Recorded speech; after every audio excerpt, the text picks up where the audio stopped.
আসসালামু আলাইকুম। KMC24 টিভির পক্ষ থেকে সকলকে জানাই শুভেচ্ছা ও অভিনন্দন।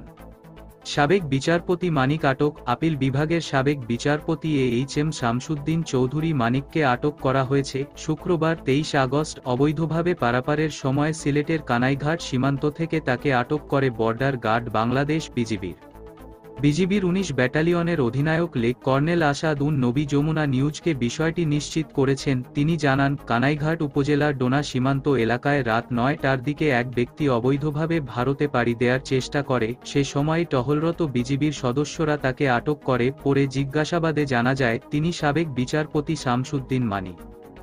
এর আগে বৃহস্পতিবার 22 আগস্ট বিএনপির প্রতিষ্ঠাতা জিয়াউর রহমানের পরিবার নিয়ে বিরূপ মন্তব্যের অভিযোগে বিচারপতি AHM শামসুদ্দিন চৌধুরী মানিক, সাবেক সংসদ সদস্য ও জাসদ সভাপতি হাসানুল হক ইনু এবং বাংলাদেশের ওয়ার্কার্স পার্টির সভাপতি ও সাবেক মন্ত্রী রাশেদ খান মেননের বিরুদ্ধে মামলা দায়ের করা হয়। সকল প্রকার আপডেট, সংবাদ, ফানি, বিনোদন ও সামাজিক ভিডিও দেখতে আমাদের চ্যানেল KMC24 টিভি সাবস্ক্রাইব করুন। ধন্যবাদ।